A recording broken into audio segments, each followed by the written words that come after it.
ಹೆಚ್ಚಿನವರು ಸಕ್ಕರೆಯನ್ನು ಬಳಸಲು ಇಷ್ಟಪಡುವುದಿಲ್ಲ. ಸಕ್ಕರೆ ಆರೋಗ್ಯಕ್ಕೆ ಹಾನಿಕರವಾಗಿರುವುದರಿಂದ ಅದನ್ನು ತಿನ್ನಬೇಕೆಂಬ ಆಸೆ ಇದ್ದರೂ ಕೂಡ ತಿನ್ನಲು ಭಯಪಡುತ್ತಾರೆ.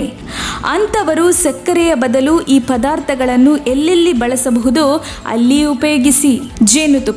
ಜೇನುತುಪ್ಪ ಸಿಹಿ ಪದಾರ್ಥವಾಗಿರುವುದರಿಂದ ಸಕ್ಕರೆಯ ಬದಲು ಇದನ್ನು ಬಳಸಿದರೆ ಅತಿ ರಕ್ತದೊತ್ತಡ ಕಡಿಮೆಯಾಗಿ ರಕ್ತ ಸಂಚಲನ ಸುಲಭವಾಗುತ್ತದೆ.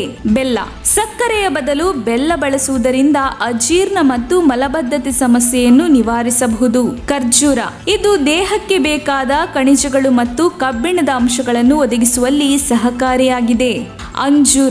ಅಂಜೂರವು ಸಹ ಬಹಳ ಸಿಹಿ ಮತ್ತು ರುಚಿಯಾಗಿರುತ್ತದೆ, ಹಾಗೆ ಆರೋಗ್ಯಕ್ಕೂ ಒಳ್ಳೆಯದು. ಹಣ್ಣುಗಳು: ಮಾವಿನ ಹಣ್ಣು, ಬಾಳೆಹಣ್ಣು, ಪಪ್ಪಾಯ ಇವೆಲ್ಲ ಸಿಹಿ ಹಣ್ಣುಗಳು. ಈ ಹಣ್ಣುಗಳಲ್ಲಿರುವ ವಿಟಮಿನ್ಗಳು, ಖನಿಜಾಂಶಗಳು ಎಲ್ಲವೂ ದೇಹಕ್ಕೆ ಒಳ್ಳೆಯದು.